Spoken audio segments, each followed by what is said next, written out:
For cakes like this, I like to serve really loosely whipped cream. A big spoonful right on.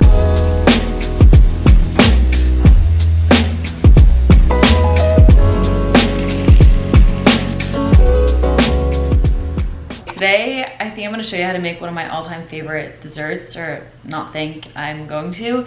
And it's my favorite dessert that I developed for Food 52, at least one of them. And it is an upside down plum and cardamom cake. And I think I tested this recipe maybe like 5 times or something last year. And then on top of that, I also made it a few times for like exec meetings, or I think also once for like a cookbook club.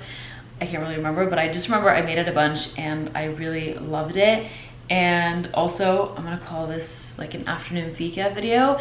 And so I used to have this series on Food 22 called What's for Fika, and it was all about Scandinavian desserts and how to bake them. And so I thought I would kind of do like a rendition of that here on my own channel because it was so fun. And I just love talking about Swedish desserts and Scandinavian desserts, and I think there's so much room for that here in the States. I think people are really interested in it, and I don't think everyone knows how amazing Swedish inspired baked goods are.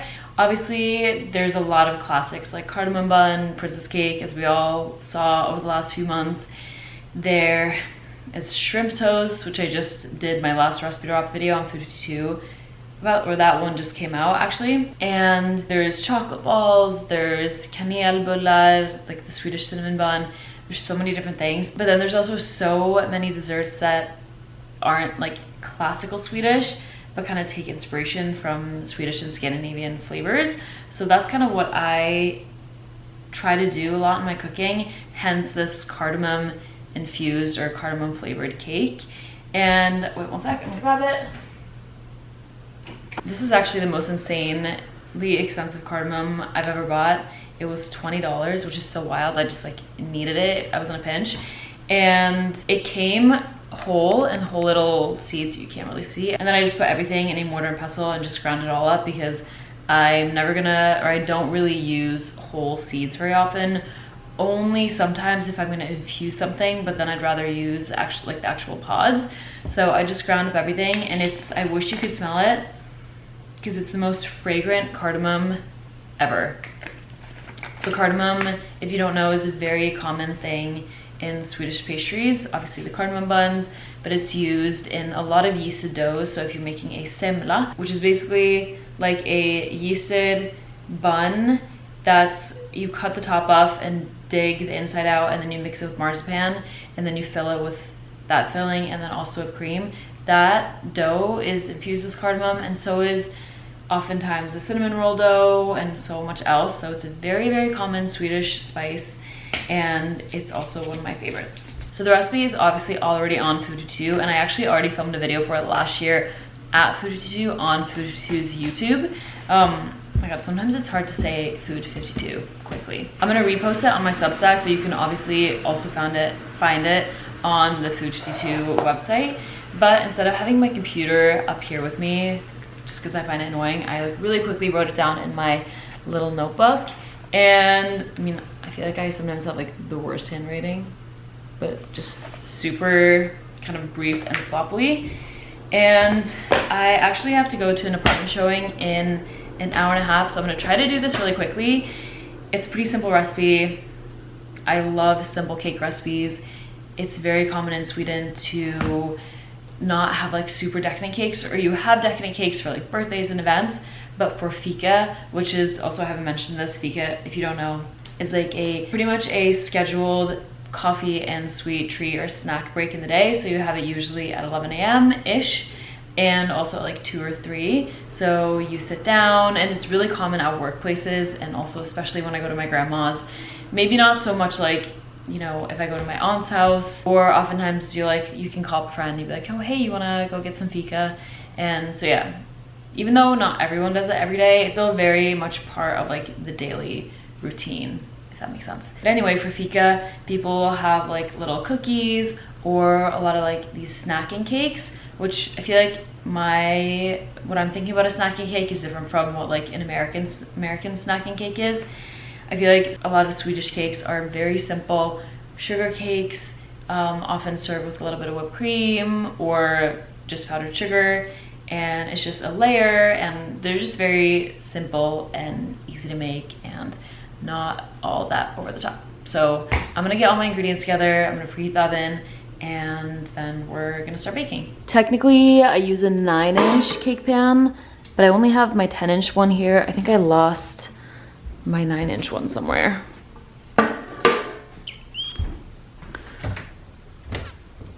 My messy cabinet. Oh. I also am really running out of storage up here, so I'm starting to keep some of my ingredients down here. I have my olive oil and vinegar, and then I have my coffee, and then a lot of my baking stuff, and then my sugar from Costco. In the original recipe, I also used plums, but I ordered Instacart today because I didn't feel like going to the store, and I got plum cots, which it says a perfect blend of plum and apricot, and I personally think they taste very similar. They're maybe a little bit lighter in color. They're also a tiny bit bigger. Actually, now I don't know. But this is really, like, you could use either. I only need about 3 or 4, but I'm just gonna wash all of them. May as well. So it's funny when I haven't made one of my own recipes in a long time and I have to remake it because I get so used to making it in the moment, and then when I go to remake it again, I feel like I'm really like making a brand new recipe, so I actually really have to read the recipe and make sure that I'm doing it right. And I was just about to go right into making the batter, but I kind of forgot that the first step of this is to obviously line the cake pan, but also to do the plum layer and the sugar water syrup. Oftentimes I get a little bit too lazy, and well, not lazy, but I do things a little bit out of order, and I will grease and line the cake pan like after I'm done making the batter already. So this I usually actually don't do first if I'm making a regular cake. One of my favorite things about using a springform pan is that you don't actually have to cut out the piece of parchment paper. You can literally just put it in and then tear off the extra sides. I just feel like I always find it so annoying to have to cut pieces of parchment. I feel like I have so much stuff on this camera right now. I don't feel like getting out any more butter, so I'm actually gonna just take this stick, which we're gonna use this whole stick, but I'm gonna just use a tiny bit of it to grease the sides. It's not gonna be enough. I mean, yeah, it's not really gonna be enough to make a noticeable difference in the stick of butter or in the recipe.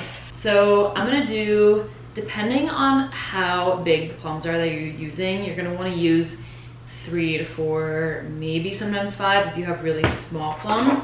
So I like to just cut them in half like this. Ooh, hopefully it's ripe enough. Ooh, these are nice. And then sometimes it's a little bit annoying to have to get the seed out. I need a smaller knife. Actually, you know what? I'm not gonna do that. I'm trying to remember how I cut them last time or when I was developing the recipe. I think I did it differently, but I think it's fine to just cut around the seed because it becomes really annoying to have to cut the seed out. So I got back from Sweden last Thursday, and then Lucas and I had to immediately go to Hudson, New York for another wedding. So kind of the way we did it was I went to Sweden for a week, had a wedding for my mom's cousin, and then Lucas came a week after. We celebrated midsummer, and then we went to Ireland for a weekend for another wedding. It was actually his coworker who got married, and we went to southern Cork, and it was so beautiful. I really wanted to go to the cliffs of, is it Moher? But it was gonna be like a 3-hour drive from where we were staying, and we started driving, but about an hour and a half in, we were like, okay, if we keep driving another 2 hours, then we're gonna have such a long ride back. So even though it was really beautiful there, I wish we had gone to spend more time kind of like driving around and maybe going to Dublin or seeing some other places. So I guess I should have cut all of them in half first before I really started slicing. but I'm just slicing them into, I think probably like half centimeter slices, if you can see. So Lucas and I are actually kind of looking to move. I do really like the apartment that we live in, but we don't get any natural sunlight, and so it can be hard to film sometimes. And not that our apartment is really old, it's just set up kind of in a weird way. And we have a really, really small bedroom, and so I think if we can find something in Fort Greene that we like more than our current place, then I would 1000% move. It is just so hard to find an apartment right now, and I will say, obviously it is midsummer right now, so it's gonna naturally be tougher to find a place, but it's always so hard to find a place here. Before I keep cutting anymore, I'm actually gonna start layering them into the cake pan. And I remember when I was developing this, I think I tested it starting, wait, did I do that? Now I can't remember if I started on the outside or if I started on the inside. Okay, I think I'm gonna start from the center, because then when you flip it upside down, the top piece will be in the middle. And I think that's what I want. I can't wait to one day have a huge kitchen counter to be able to spread out and have stuff like not so tight together on the counter. So I'm gonna just start with one little slice right in the middle, and then I'm gonna kind of fan them out and go in a circle and just layer them. Just kidding. Okay, I'm starting from the outside. It just makes it a lot easier to layer them.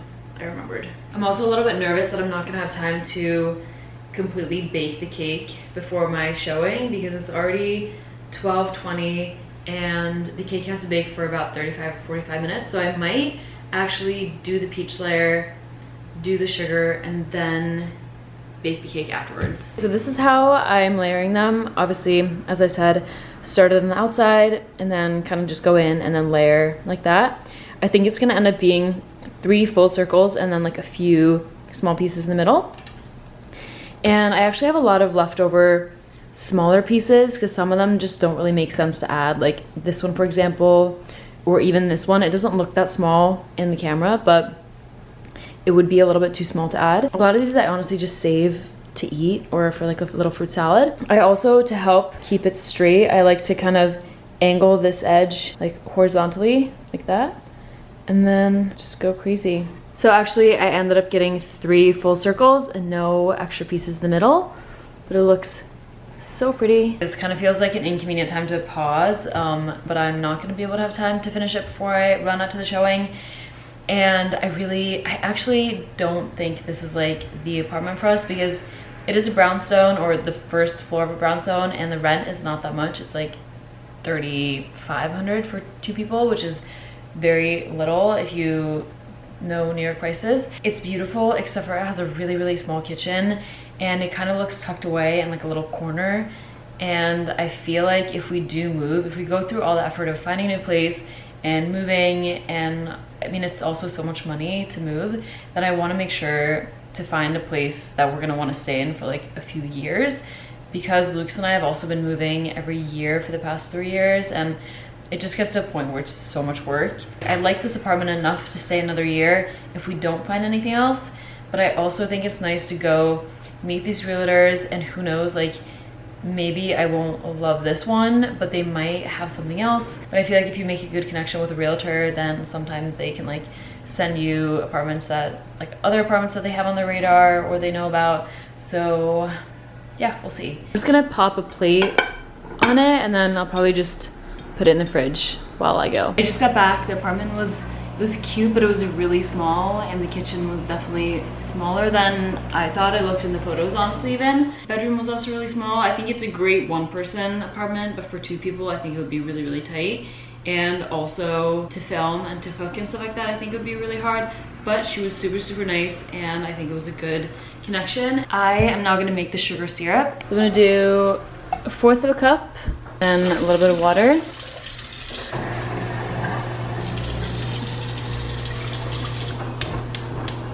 And I'm actually not gonna stir this because I don't want any sugar crystals to form. I'm gonna let this kind of simmer and boil until it turns a nice golden brown. And once it starts shifting colors, I'm gonna just like swirl the pan around a little bit like that. Okay, so talk about not reading the recipe right. I'm glad I caught this, because I do remember when I was testing this that if you poured the sugar water or the sugar syrup onto the plums before actually making the batter, it sits for too long and has a chance to get a little bit soggy. So I actually make the batter first, and then you make the syrup, and then you kind of assemble it quickly like that. So I'm just gonna put this aside again. I turned the syrup off.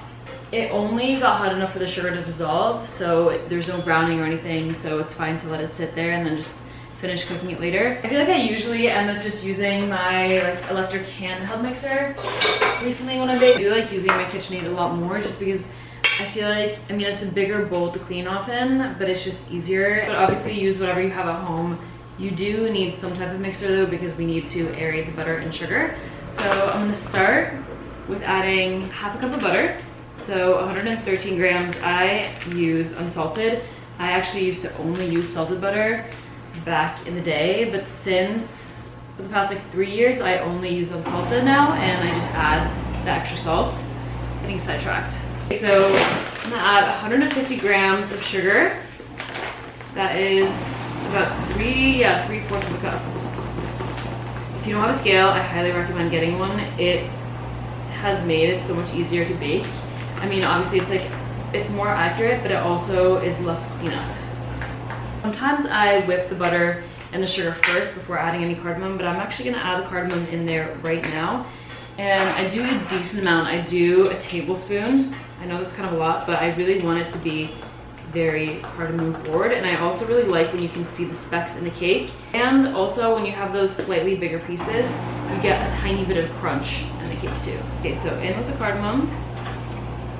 It's important to add the cardamom at this step or right after beating the sugar and butter and then beating it into that mixture, because I'm sure you know this, but sugar or fat enhances flavor. So anytime you want to add, or anytime you add a spice to a cake or a batter or a dough or anything like that, you want to beat it into the fat. Those oils from whatever spice gets mixed in with the fat and the sugar, and it just makes it taste more like whatever you're trying to add. I don't want to use this because I don't want to add too much air, so I'm just gonna find my paddle. I'm gonna beat this with a paddle on like medium high until it's super light and fluffy, maybe just 2 minutes or so, and get all that cardamom flavor really infused into that butter.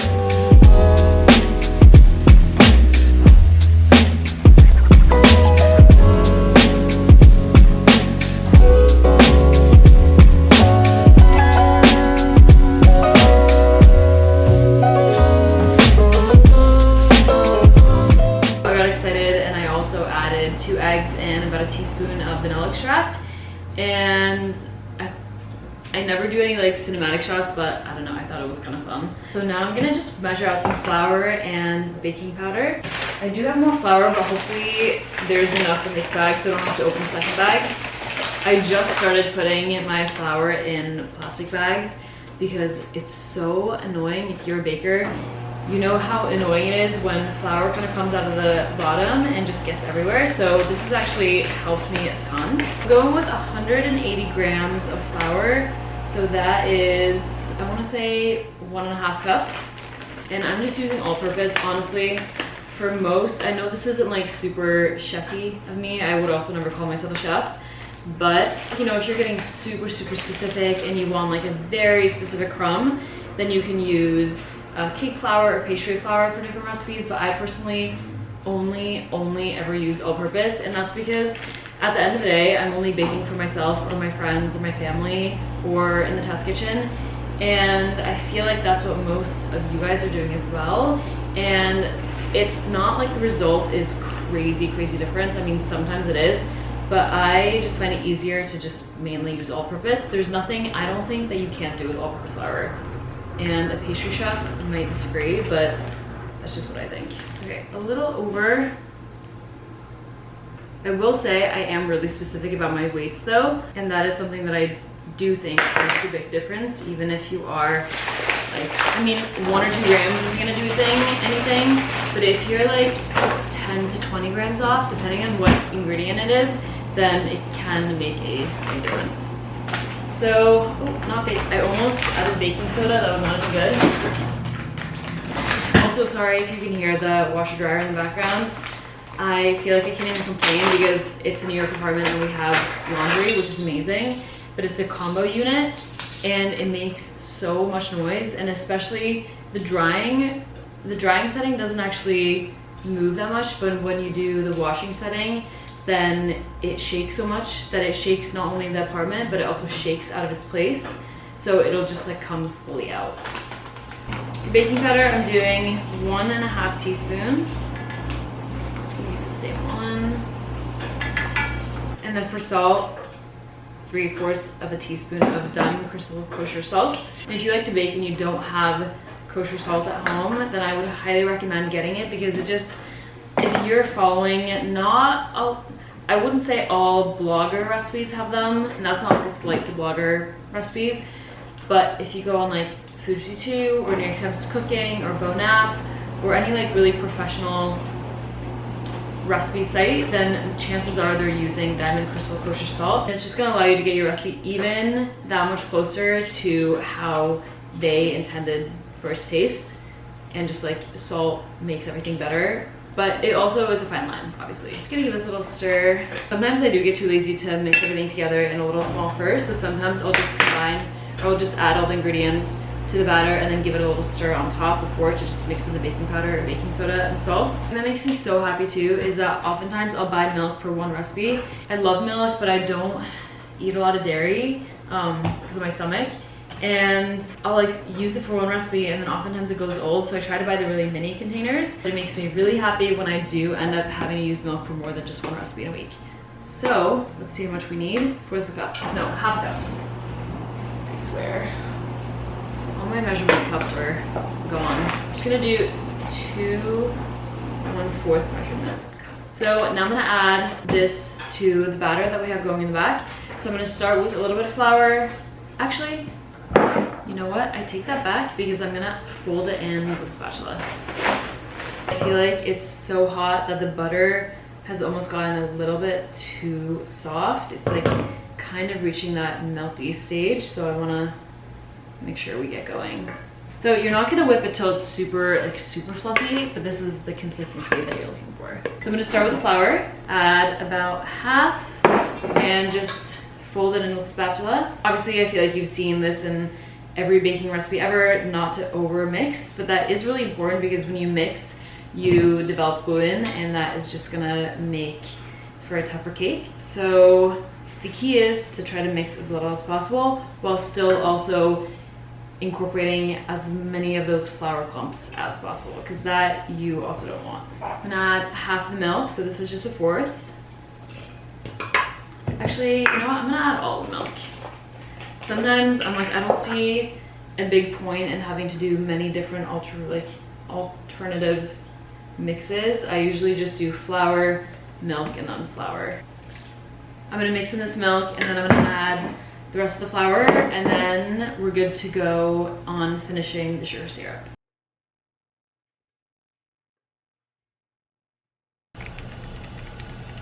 So it happens really quickly, the browning part, and I can see it starting to I can see it starting to brown. So I'm just gonna face the camera down so you can see when I pour it on to the plums, because it's very satisfying.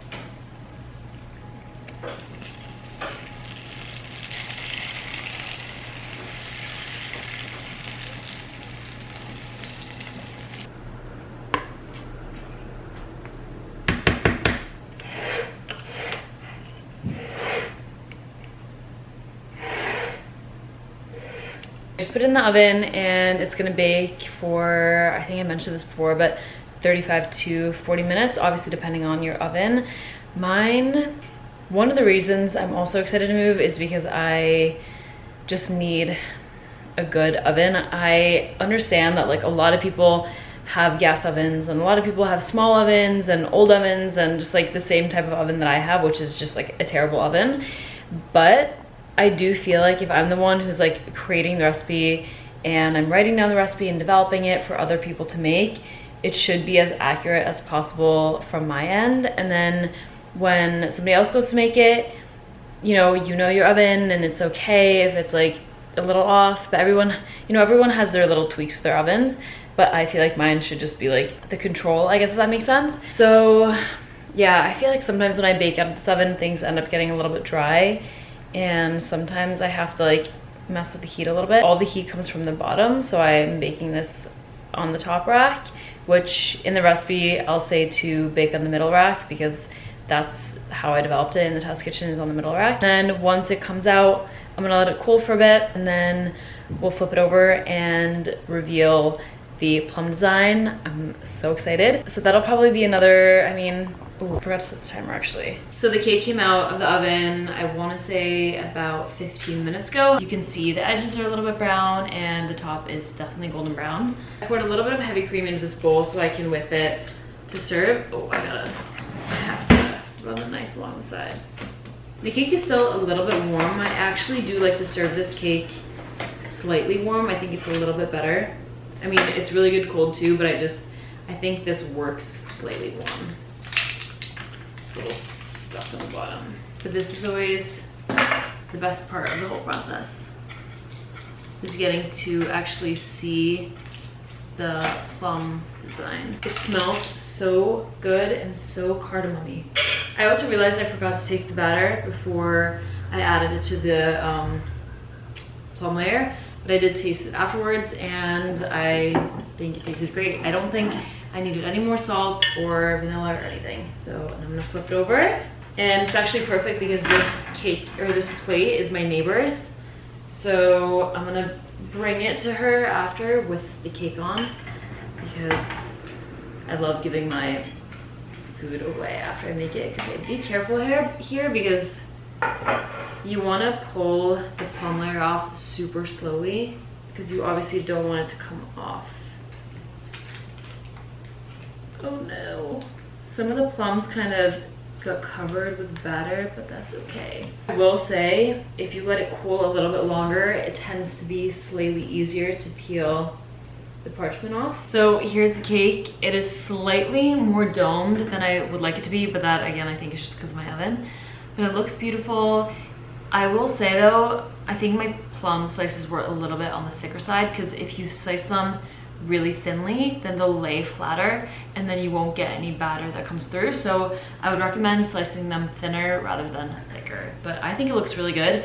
And the best part is all that sugar syrup that is on the bottom. Now when you flip it over, it soaks down into the cake, which is gonna make the cake last longer and is also gonna make it even more juicy and moist. I can see my battery dying, so I'm gonna do this fast. I really need to get a new battery. I'm gonna see if I can get a nice slice, even though it's kind of hot still.